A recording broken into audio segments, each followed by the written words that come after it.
Ao observar e viver o mundo atual, percebemos uma maior interligação entre os países, pessoas e empresas. Isso traz a globalização para o centro da discussão em várias disciplinas.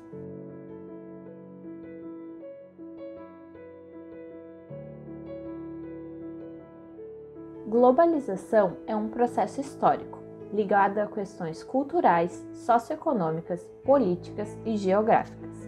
Ela foi e continua sendo responsável por inúmeras mudanças na ordem internacional, em que governos e estados tiveram que se adaptar e analisar suas questões sem uma grande separação entre o que é externo e o que pertence ao âmbito doméstico.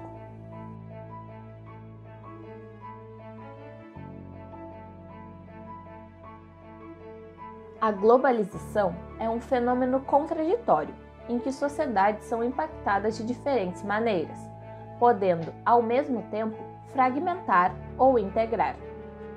O avanço tecnológico, especialmente a comunicação à distância e a expansão dos mercados, permitiu que nos movimentássemos com mais rapidez e tivéssemos contato com diversas partes do mundo, mesmo quando não é possível viajar. Junto a esse suposto encurtamento de distâncias, hábitos, valores e costumes se espalharam e foram compartilhados com um maior número de pessoas. De acordo com o geógrafo David Harvey, essas mudanças, quando associadas à globalização, fazem com que tenhamos a sensação de que por vezes o mundo parece encolher sobre nós. Esse movimento, que causa aceleração no nosso ritmo de vida, está intimamente ligado ao capitalismo, sistema econômico que tem o lucro como fim principal. A globalização propicia o conhecimento de novas culturas, de modo que podemos não somente receber informações, mas também as transmitir. Porém, esse processo também pode levar à descaracterização de culturas locais e à adesão a culturas globalizadas mais ou menos padronizadas. O sociólogo Mike Ferriston apresenta a cultura como o conjunto de normas e valores base para a estrutura da sociedade, que existe para mantê-la unida. Ao mesmo tempo, a educadora Daisy Mancebo lembra que não podemos ter um significado fechado e imutável de cultura, visto que essa tem articulações e modifica-se ao longo do tempo. Assim, mesmo que tratemos de uma cultura global, não nos referimos a um processo homogeneizador, mas sim à ampliação de opiniões e conceitos que são resultados da interação entre diferentes grupos. Estaria esse movimento contribuindo para um maior acesso às novas e diferentes práticas culturais? Ou provocando a banalização de algumas práticas e símbolos por meio da comercialização da cultura? Um dos principais pilares da globalização é a crescente troca de significados, símbolos e imagens através dos meios de comunicação, mídia, marketing e moda. Assim, esses elementos podem fornecer novas informações às redes de significados das diversas culturas que se encontram nesses meios, podendo formar uma rede global, sendo essa capaz de ser compreendida por indivíduos inseridos em diferentes grupos e sociedades. O mercado impõe elementos da cultura de massa, resultados da globalização econômica e financeira. Nesse sentido, é possível argumentar que a globalização é capaz de promover a diversidade e o conhecimento entre as culturas. Diversidade e conhecimento estes que provavelmente não aconteceriam sem a tecnologia, um dos frutos do mundo globalizado.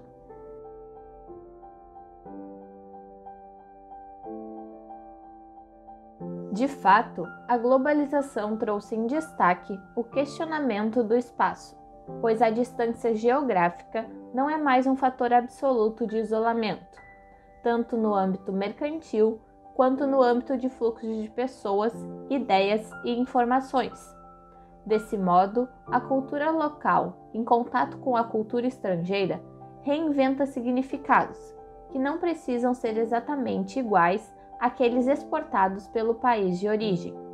Um exemplo disso é a exportação do hip hop norte-americano, pelos jovens surinameses, que teve modificações e foi reinterpretado para cumprir outro papel, os integrando com holandeses em uma sociedade tradicional muito marcada pela representação étnica.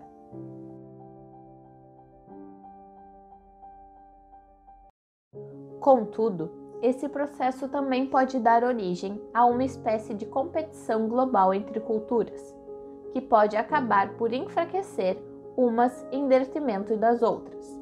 Como sabemos, o capitalismo é portador de tendências globalizadoras, como mercadorias, tecnologias, informações e imagens. Essa discussão é atravessada por algumas questões, entre elas a união entre cultura e economia, em que qualquer significado cultural pode virar a estampa de uma camiseta, desrespeitando e banalizando toda a relevância por trás, almejando apenas a obtenção de lucro. A linguista Maria Elisa Sevasco destaca que para o bom funcionamento do capitalismo é necessária uma lógica cultural, ou seja, uma sociedade de imagens que visa o consumo.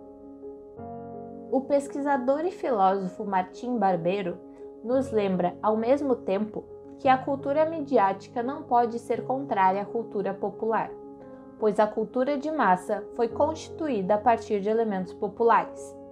A venda cultural expressa a ideologia predominante no período neoliberal, em que tudo deve se transformar em mercadoria. Assim, tudo tem preço, tudo se vende, tudo se compra, e o modelo que deve ser seguido serve para aumentar o consumo através da mídia.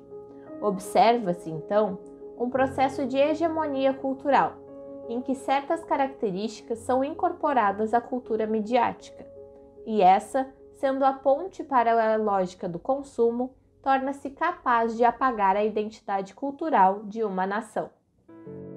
Para a devida representação das diversas culturas, é necessário repensar questões fundamentais. Desse modo, no lugar de promover uma cultura global, talvez faça mais sentido defender o multiculturalismo, promovendo uma maior inclusão de grupos marginalizados, seus símbolos e ideias, dando à ressignificação da diversidade cultural um novo entendimento desse conceito, para que a nossa concepção mundial não emane apenas dos grupos dominantes. O sociólogo Mike Firestone ressalta que no período atual de transição é provável o surgimento de conflitos, já que as vozes até então subjugadas começam a clamar por uma correta representação no âmbito social, científico e nacional. Por essa razão, a globalização nos faz ver as dimensões, a diversidade e a natureza multiforme da cultura.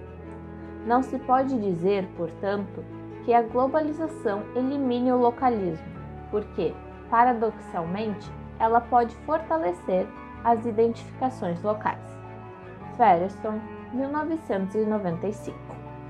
Assim, por mais que a globalização permita a expansão do nosso conhecimento cultural, os grupos minoritários continuam sofrendo com o modo que o capitalismo precifica seus símbolos e os comercializa infinitamente.